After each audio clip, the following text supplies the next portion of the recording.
Okay, so this video is about environment scoping versus pipeline. So there are basically two ways of using R, either by just doing exploratory statistics with the command lines and use basic R packages and R built-in functionalities to do statistic, or otherwise you could use a package called tidyverse, which has a lot of other functions built into the package, which enables you to handle things in terms of functions. Uh, let's do an analogy. If you have a field, or just if you have a backyard and you have some waters, would you pour the waters and dig up ponds and like little rivers in your backyard, or would you build pipelines to manage those waters flowing in the backyard? So there are drawbacks and advantages for both of these. For using pure R with loading the using the environment stuff, or using data pipeline, and you could even incorporate these two things into your an integrated way of doing statistics. So let's start from the very first example. Let's create let's start with functions. Remember that we used the functions to uh, build up everything in this set of tutorials, because it's fun to start with. Uh, now, how would you know if a variable if a variable is there or not? Say x equals 1, I can print out x. This isn't a global variable, right? Um, in other way, I could do let's say, like, I could create a function. Still, let's use the easiest idea. So in the function, I have a local variable x equals to 2, and if I return x, it's not going to be affected by the global x, right? Now, if I have a function, if you have a function and I evaluate f, and it gives x a value, x equals to 2, it's not going to affect the variable outside the function, which is not surprising. And but it can, like, in some ways. So there's a there's a functionality built in R to let you use functions to change the global variables. Namely, if you remember that in some tutorials, they recommend you to use a left arrow to assign a value to a variable. So x equal to 1 is written in this way. Now, I could have a set of variable, not C, but D, not D. Okay, G, H, and I can have a set of left arrows all pointing to different variables, and I could set them both all equal to 1. In this way, we get a different variable all assigned to 1. So every variables in this chain actually have a value. Uh, in, but you can't do this with equal sign. You could, the equal sign isn't defined that way. Just because R is designed in such a way. So I can have another function that have another sign. So x is 1. This still doesn't change anything, right? Uh, this doesn't change anything. If I call f, it doesn't it's going to return a value. If I call this function with x assigned to 2, but it still doesn't change the global variable x. So the global variable x is still 1. Now, if I modify this function a little bit by adding another like arrow sign here, so this is a strong, this is like a super version of the assigning operator. So I assign the in this way I like assign the global variable x in with the value of 2. So watch what this happens. So f doesn't take in anything, but it changes the value of x. So if I evaluate that, so and call f and then evaluate x, and then somehow the global variable x, the global variable in the environment, is changing to 2. So in this way, you could assign a global variable like this. And also, if you have a function, so let's say g, let's change g. Let's say g is a function. So so when I say g is function, it automatically overrides the g that we defined previously. And there's no parameters that's given to g. I know I wanted to return x, and if I call g, it's not going to work because basically no parameter has been it's been passed into the function. However, I could go I could get the x from the get sorry yeah get any where x, and it says a single object matching x was found in the previous in the following space global environment with value 2, and or I could probably use the name of x. Let's try it if it works. I'm not very sure. Yeah. Okay. So with the get anywhere function, you could either put a character value into the function to let it just get x from anywhere, or you could just put x into it. And why this matter? Because sometimes the this also happens when you install when you do install packages. So when you do install packages, I'm not going to run this because I'm not going to install any package today. But when you do install package, you need the quotation marks because you need a character value. However, if you load package library, say library something, you don't always need this. It's quite strange, and I will explain later why this why this matters. Okay, library. So package require packages. It doesn't require you anything. So library something. See, it doesn't require the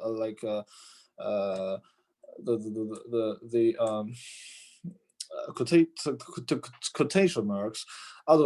In other way of saying this is that it doesn't require a character or string value. Now the thing is, we'll get into this part later. The thing is, x is a global variable, but I haven't feed it into the function, and this still works. So it still gets me x probably. So I can assign the value of x. So this is of not much use, but just to make it, I just make it super easy to say that. So it has so a variable actually has a name. So name of the variable matters. Unlike in mathematics, and if you click on this button, so it shows you the code that gives you that value of x is x, right? And this is actually the object that is found here, and where it says global environment. So this is what we call the environment. So another way to explain what is environment is that you go to the you go to the environment block, and there's a there's a little button here says global environment, and you could sort of click on that to see different objects in different environment. So stats, graphics, a GR device, utils, those things, a base are just the implementations of built-in R functions. You don't always have to, like you don't always you can't always use them directly, but some of them you can, because they are exported to your working environment. For example, this is the base environment, and here you get some data, values, functions, and these operators. So remember from the first tutorial of this set of videos, we talked about how to assign operators as function. So judging something is equal or unequal, it's actually a binary function that takes in two values and split out. Not really. It's a binary. It's a function that takes in two variable, but it's not necessarily binary, because the return type of the function isn't necessarily equal to the input of the function. So like the negative sign is actually a function of x. The not equal, the judging something is equal or not equal is a function, right? So, and this assigning things into a data frame is a large function, right? And the date is also, those are also function. So in case you wonder why you could do this, why it's possible that I can do. So if I have a list, if I have a list of variable and say x equal to 1, this is called my list. Okay, this is my list, and I can print this, say in the names field of x, it is 1. But in another way, I can also assign this into another value. But why is this possible? Like, I haven't called any function. I haven't put, I didn't just go my list is, assign my list, assign x to list to something into the right side of the equal sign or the assigning operator. What I did was this. If this thing is the function or it's simply a data structure, I wouldn't be able to do that because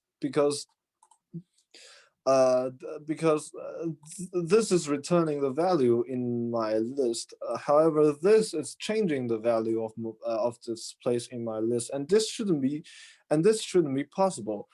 But if you actually think of this structure as a sort of function, you could actually see that in this way, the whole expression is calling some kind of function to change the value in my list. Okay, so that's how the square brackets are actually defined. And they are not super like exposed because they are submerged into the environment called base. Like, you don't always get to see the like function here.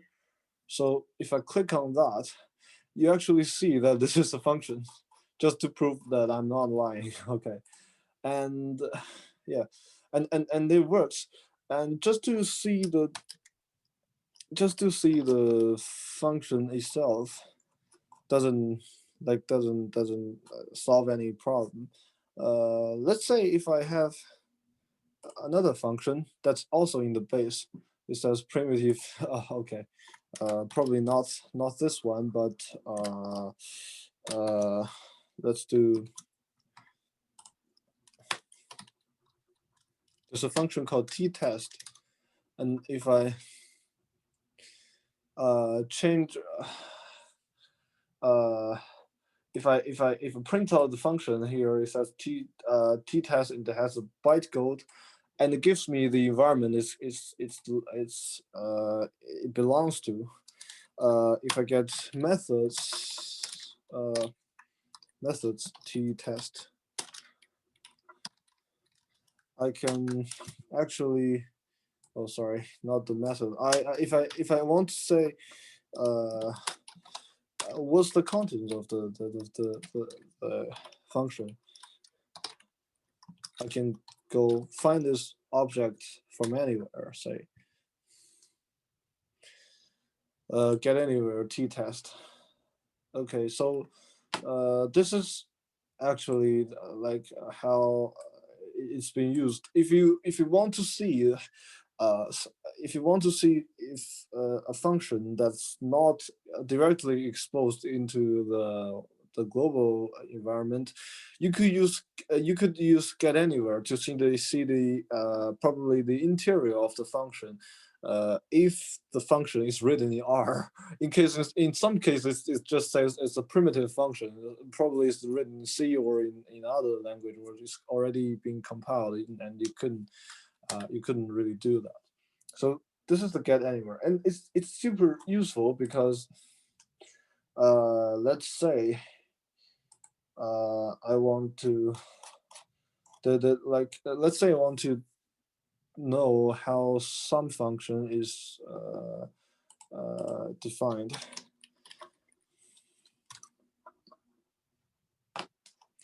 Probably not this one, but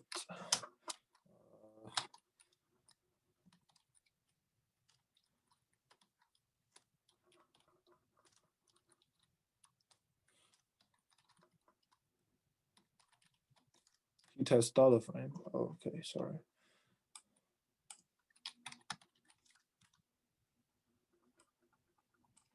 Default. Okay, so in the last function call, we called get anywhere to get t-test. However, it doesn't show me anything about the t-test because it's just a function. It uses method t-test. And from the first video of this set of tutorial, we know that it actually follows S3 conventions. So if I want to like see the interior of the function, I need to have some kind of specific objects. So in this case, it's the default. And if I run get anywhere t-test default, it says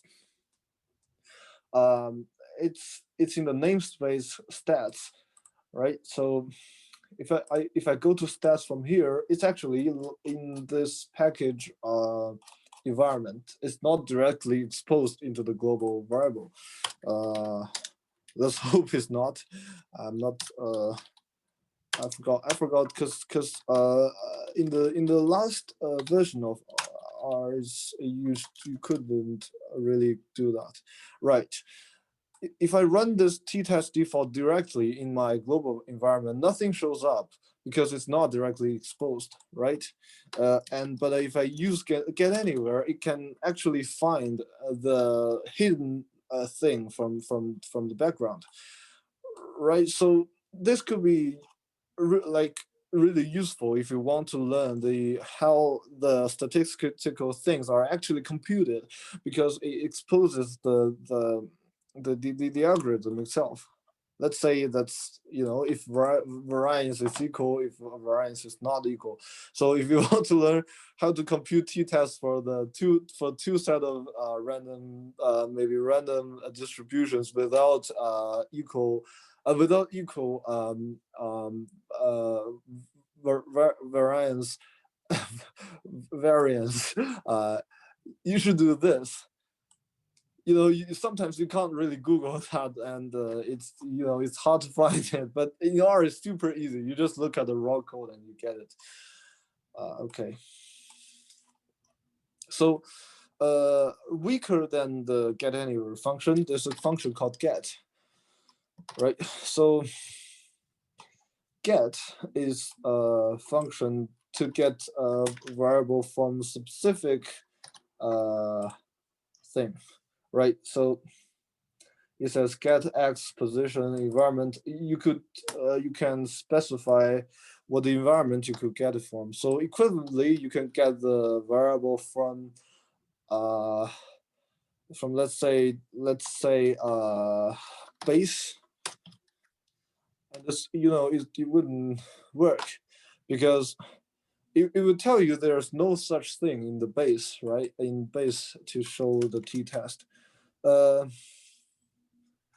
However, if I use the correct thing, like use the stars, it will also work, and it's not very surprising. And let's speed up a little bit to probably I should specify not the position but environment. It's stats. Okay. Stats. It's just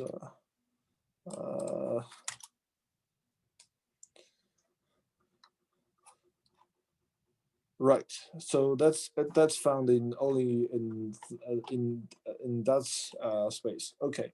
Now let's work on how to get a variable from the function.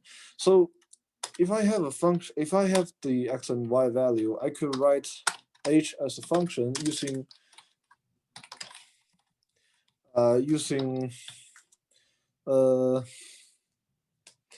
probably the get function, and the environment is just global. You could write dot global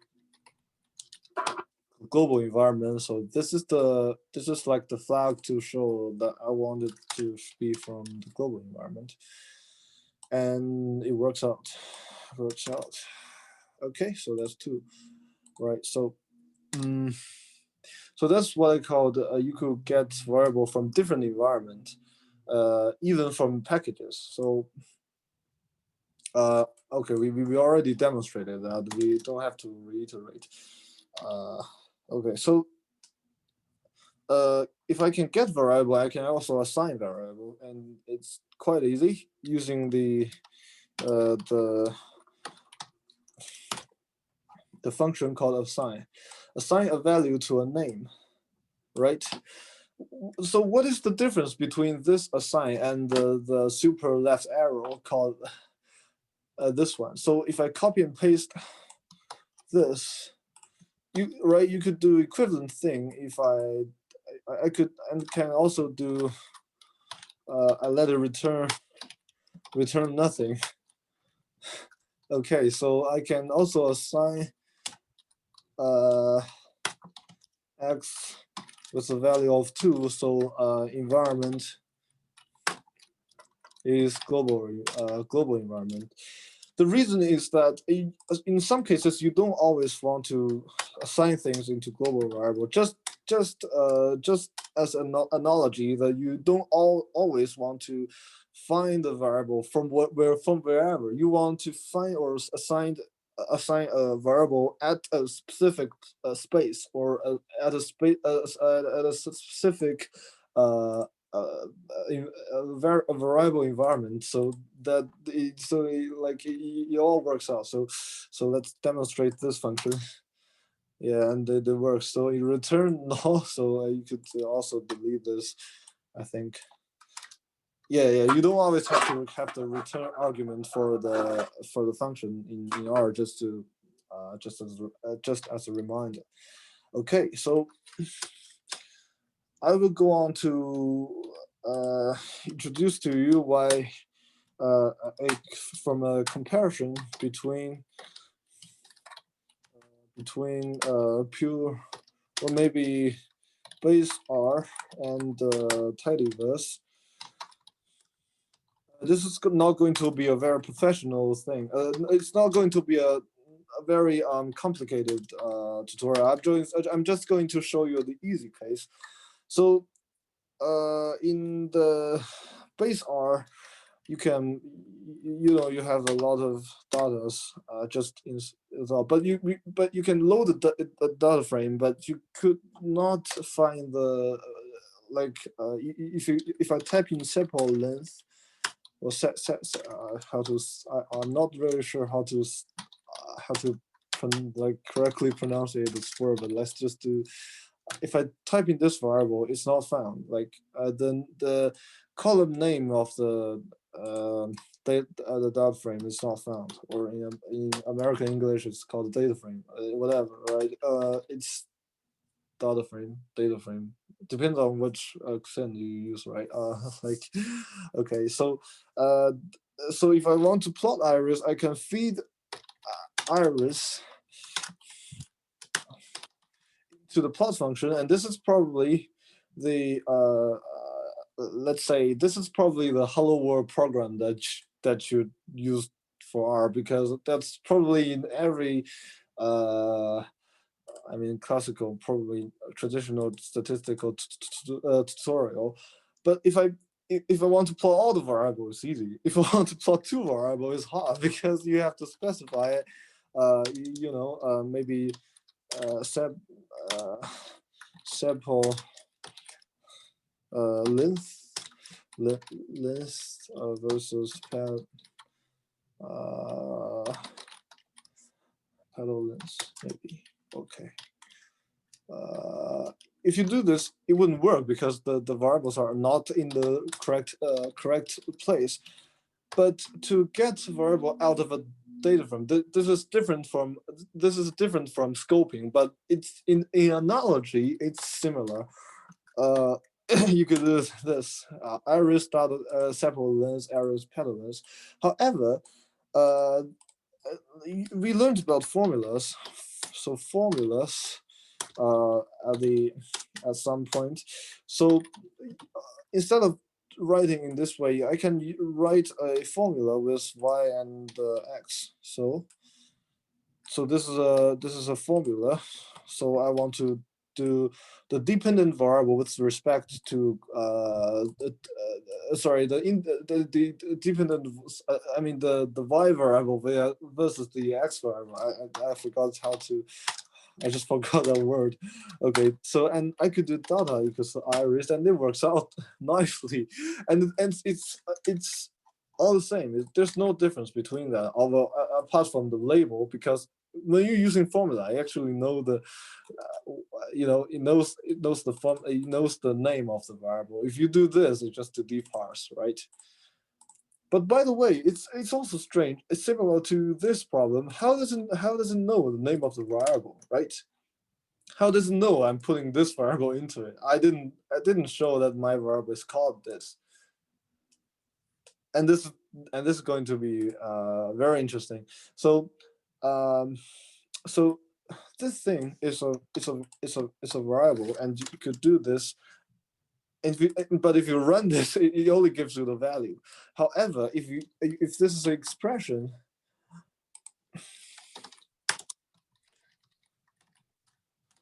it works out as an expression, right? But it doesn't quite work because because in the function, if you evaluate the expression like this, it's still going to give you the value instead of the name. So it doesn't work. However, we mentioned a function called parse before. So parse means put the text or other things into expression. So why can't we have a function called dparse? So I can dparse this. So I can dparse a variable called x, or some variable, and I didn't define some variable, right? So it's not defined. But so long as it has a name, like so long as it has a value, probably is going to. Okay, so it's going to work. So I can use the substitute function to put in dparse function to show that so that this thing is called x. However, if does it work for some variable that isn't defined? Yes, it works. So in this case, some variable isn't in my global scope. Just to check this, if I run this in my global variable, is there some value is not found? However, this thing has a name, so I can still find this name. It's called some value. It's the same way that we put parentheses between between the like around the name of the variable. So the function can deparse the thing you put into it and gives you a value. And the good thing about this is that it can actually extract the when you feed the variables into the function, you not only gives it the value of the variable, but also the name of the variable. So as long as the function knows the name of the variable, it can do a lot of automatic labelings to remind you what the variables really are. And this features is widely used in a lot of other packages called like the lattice ggplot2 and other like things. However, let's get back to the pure version. So this is the first way that we could use plot. This is the second way. Is there a third way? Yes, you could do with. Okay, with data, so you automatically load the data into the some environment, and you could use the expressions as a second entry, and I just shamelessly put in this, and probably I delete the iris and the dollar sign. So if you run this in global environment, it wouldn't work because there's no, you know, it wouldn't work. And if you put in with Splout, it works out nicely because this is the same way that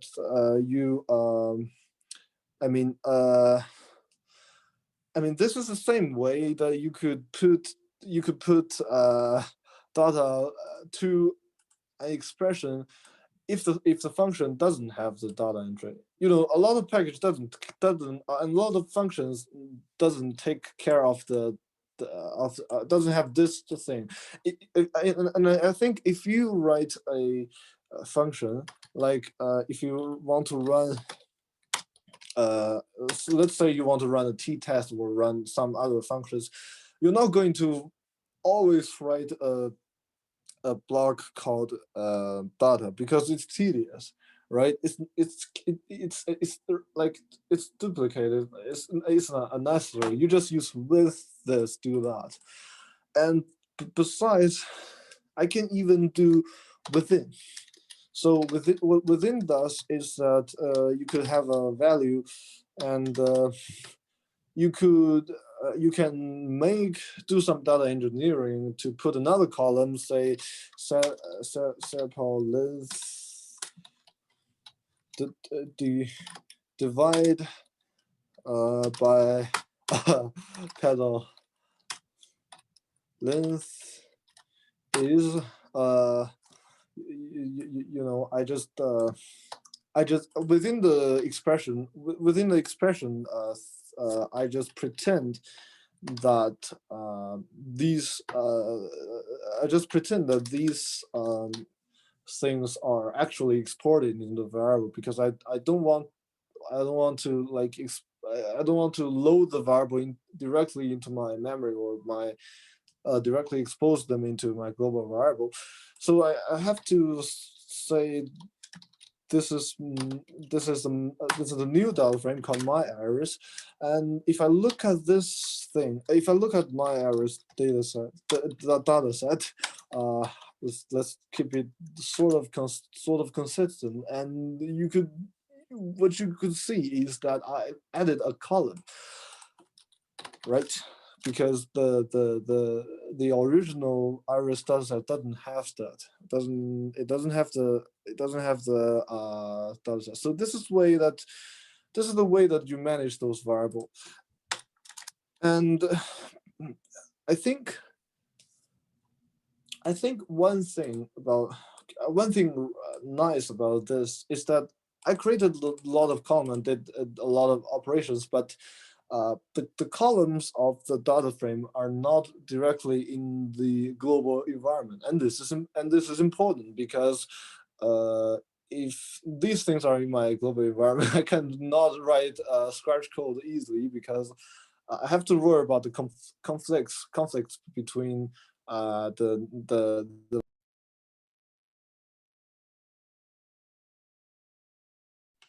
data frame. So this actually work out.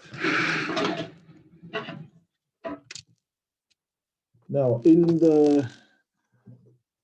the second one, so I think I'm going to do a comparison between this and the tidyverse.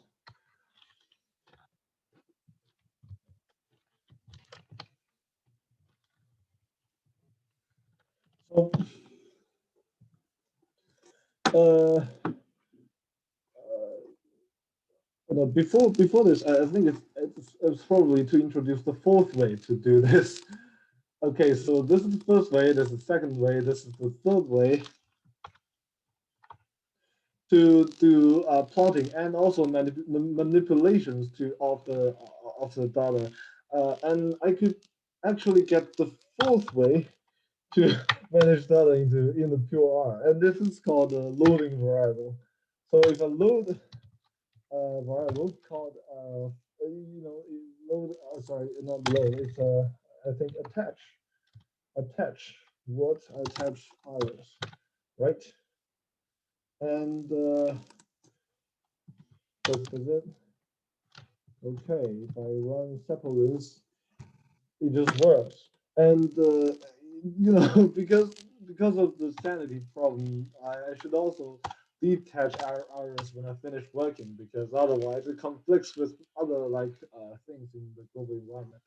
The bad thing about this is that you cannot easily use attach and detach in the functions. So let's say you use the function using the attach detach, it's going to be awkward where you put the variable. The same way it works. It's just like this, right? It's just like this, but you expose everything into the global variable, right? So use this box instead of using that. For the same reason, you wouldn't want to assign everything to the global environment because it's horrible, right? Okay, so this is like pouring out all of the variable, dumping out all of the variable into the global scope. Let's use the tidyverse as a contradiction. So the library I'm going to use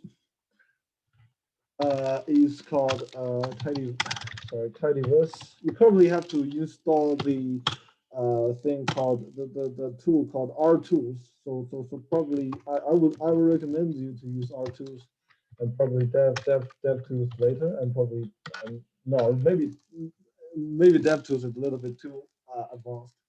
So what you see from loading packages is it actually conflicts a lot of things with R, but it doesn't matter too much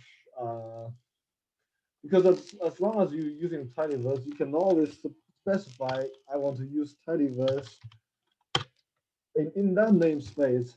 I want to use it some packages. Okay, so I can explicitly load ggplot2 if I have installed the package. I think I did, and library called that ggalley. I think this package isn't quite maintained as the other package. But the key point of loading ggalley is to show you that you could do the same thing with the hello world in R.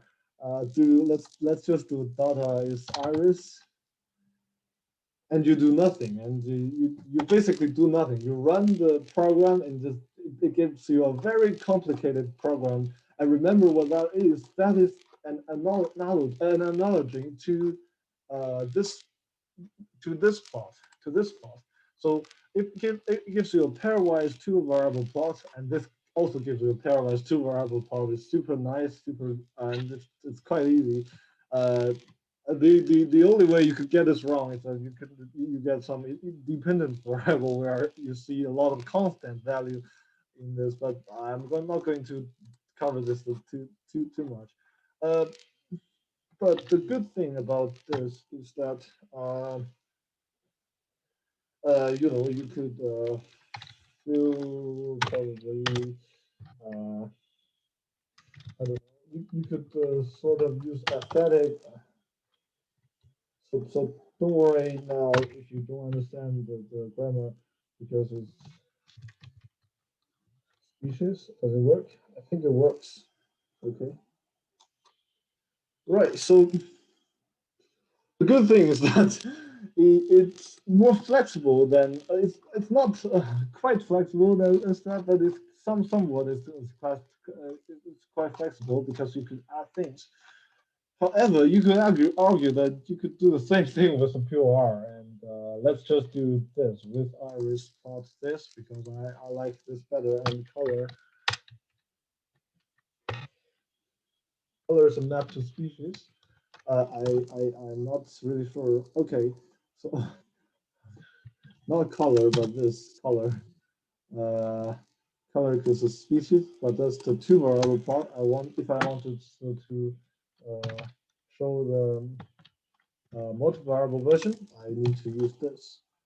I think it also works out. Okay, but also it's richer. But okay, and I can also do maybe alpha is 0.3, just to give you some kind of transparent values for that. I think doesn't work out nicely. Okay, and for two variable plots, you use G. Probably this is incorrect. I just delete this. G is the GG plot. Uh, aesthetics. What I want is this. Okay, but I can't really let it take in formulas. Instead of taking in formulas, it takes in the thing. It takes in the name of the variable instead of the character string, right? So be careful because the aesthetic function takes in the variable itself, but it doesn't quite take in the variable itself, right? Because if I directly run this variable, okay, I should probably detach iris this. Uh, if I detach iris and then I run the variable, it's not going to show up. Nothing exists as the pedal length. However, it works. like uh, it works because it works if I add a geom points. Okay, so I can print out G. It works out. It knows what is sepal length and pedal length because as long as you put a variable name here, it knows the name of the variable and it knows where to get the variable, and then it all works out. And because it knows that it's going to get the variable from that data, the data. The reason that it doesn't get variable from the global scope, I guess, is because that you could mess up with different data frames and different variable all have the same column names, especially if you partitioned the data frame and will filter the data frame. However, if you want a more flexible thing, let's just say I want to do some data engineering. Not some complicated data engineering, but the most simplified ones. Say I want to add a column. Say the sepal length divided by pedal length is just sepal length divided by pedal length. Let's copy and paste that. I can use some functions. I think I mutate. Okay, so uh, let's say let's not worry about what the mutate means. I mean, I could. Or probably let's just copy this into another line.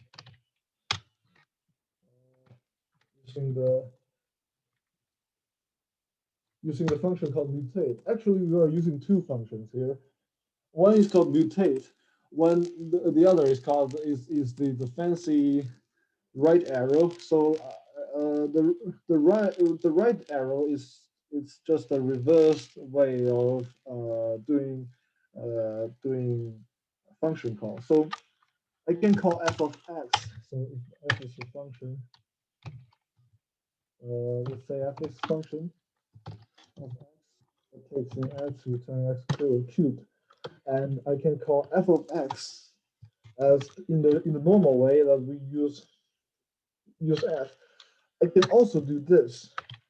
I can put x in the left side and then use f in the right side, but you have to have a bracket, otherwise it wouldn't work, right? It's still is. So these two lines are actually equivalent.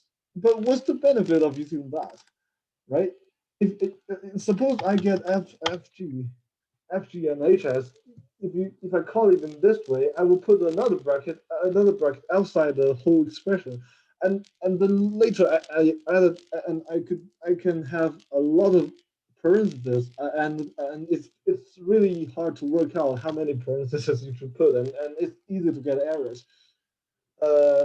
Moreover, it's really hard in this way to copy and paste just one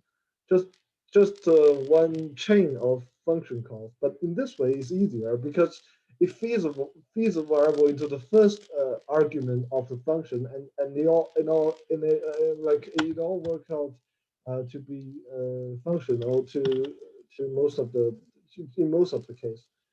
So I could do iris mutate this, but I need to say this is my iris2. And if I print all my iris2, this is going to be the same, right? Right. The only difference is that it's a tuple, so I could probably nest it or unnest it, but that's another story. And if you build a number of things from this, so like if I want to say I only want to look at one like I only want to look at the difference between Earth's data between one subset of the species. The way subsets, the like mathematical term of filtering things, or everybody knows this. I can go filter. I can filter, and probably I can filter by species. Is Setosa, right? And can go petal length larger than 1.2, right? This is, let's say that this is my iris3. Okay, I will run this. Okay, doesn't work.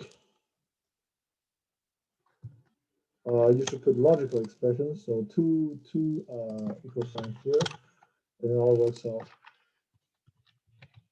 My iris3. Okay, so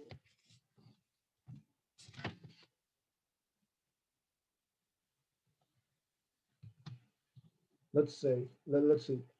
Okay, this is called my iris3. It's got a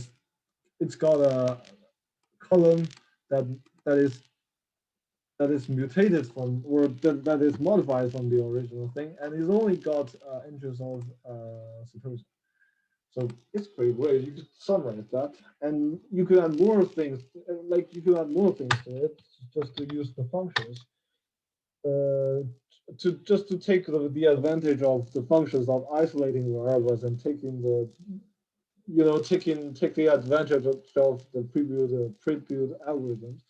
I can say I can group by things, or I could say, or maybe I only filter this not by species, but petal length larger than 1.2. Now I get every Setosa that has I get every iris values with petal length larger than 1.2 for all the species. Okay, so all species. So I guess it's a function called summarize, and I think it's pretty useful. Mean sepal length. Mean, no, you should first group by. So I want to create a summary for each group. I just group by species, right? And then I summarize what's the mean sample length for each group, right? Summarize that is mean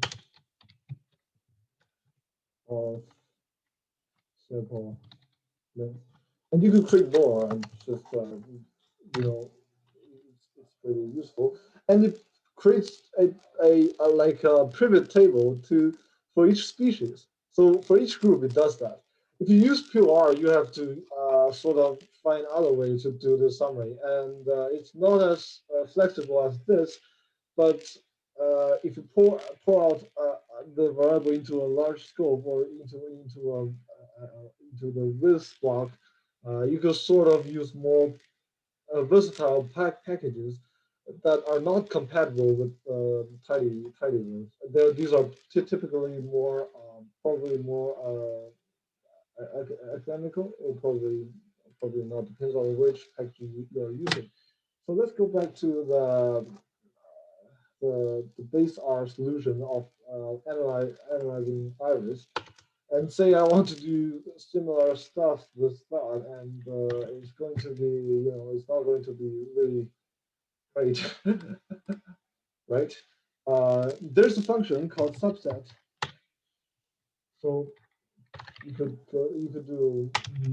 subset my iris with and then he asks you for the argument for the columns and rows. Actually, this is a quite traditional way to deal with data. If you have data from let's say, if you have a code from several years ago, you probably see those kind of function usages. So I could do I can do say like a pedal length, no, species, pedal with the what do they do? Oh, okay. Okay, I can use the same thing, right? You could use same argument to filter out every data frame that is okay. So it serves the same functionality. Like I only want pencil length larger than 1.2, and it works out like that. Okay, and but still you have to put it in the other way. You could use a mixture of these things to use, because this thing returns a data set, and you probably want to do a further subset, and because you use this kind of operator, you don't need the first argument of the function. You just start with the second one, species is I, because I want to do the for loop. This is pretty bad. You should probably see other ways to get around this. Unique. Let's say the unique entries of iris species. Okay. It's not going to be super great, and the only thing you want is mean Actually,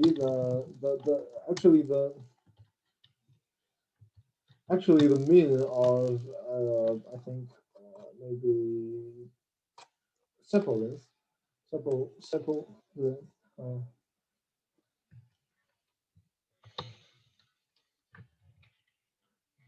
Right.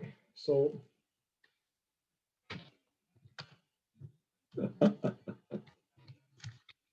there's no energy. Just use curly bracket for that. Not super elegant, but just make sure it works. Okay. And then you have to print it. So, or you just save these as values. Okay, this isn't quite right. Unique species. So these three. So my I is it's my value of I.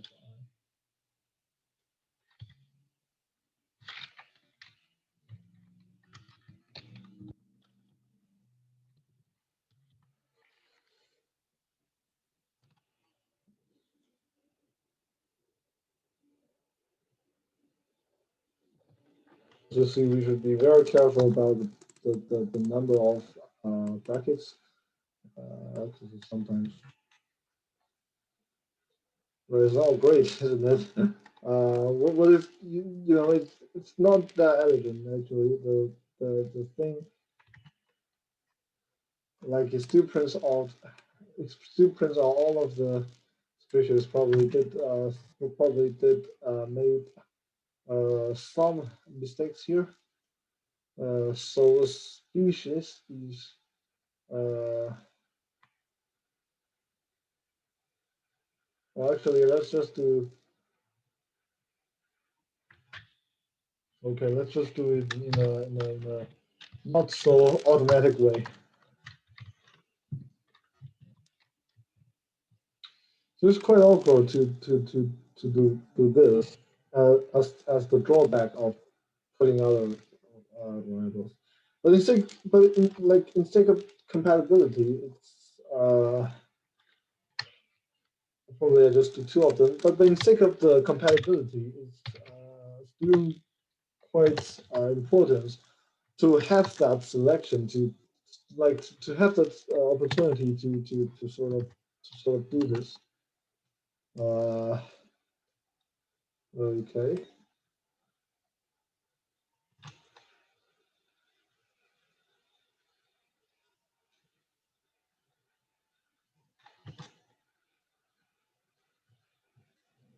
Subset my errors.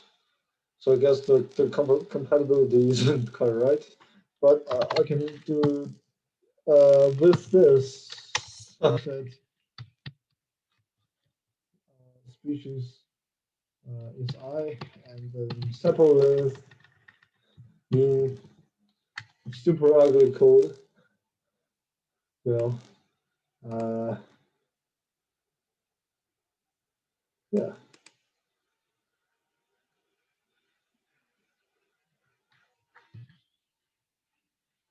Okay, probably this. Okay, probably this isn't what we are doing. So we have to get. Actually get back to the original version. So this thing doesn't work. You have to do subset, and then sepal length, and then use mean.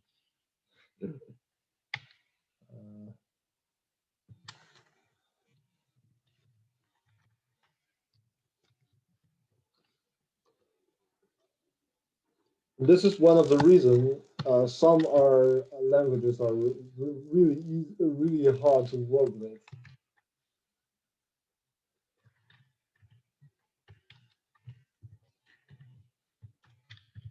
Because they use too much one-line noodle-like code, like that. What? Still doesn't know. Come on.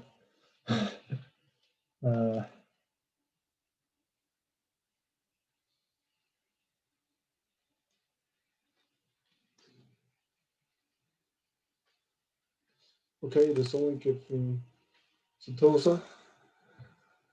So, oh, sorry, I knew what happens because we should put a two equal sign here. Okay. Okay, so it all works out. So the correct way of doing it is try in probably I should still do unique. Unique iris sample length. This is still quite compact. If you think of species, if you think of our basic R functionality, when there's no such way to use tidyverse, this line of code that is super hard to work with used to be the only way that we should we can like work with things easily. Otherwise, you should build function like this. But when you build function, you sacrifice some kind of customization, and that's the problem with with those things.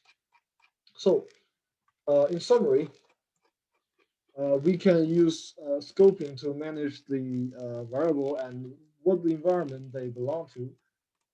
We can load, we can use get assign to put variable into corresponding space. We can like use different ways to manipulate and visualize uh, data frame, either in the sort of way to like I came up with this four ways, but I'm sure there's more with pure R. In tidyverse, if there's a recommended way of using pipeline and use the pipeline operator and to use a different function to pass the value into the next function, so that it is easy so that things are easier to work with. Uh, okay, that's pretty much it, and we will cover probably the how to pass this variable into threads and software accelerations in the other videos. And for another source to think about, I will put two links uh, into the notebook. One is from these two are from the my repository called export statistical report templates. One is called the exploratory analysis formal. Another is, I think, predictive models with carrots. And probably I will do the probably I will keep updating the templates so that I can demonstrate more functionality of tidyverse later. Okay, thank you for watching this video.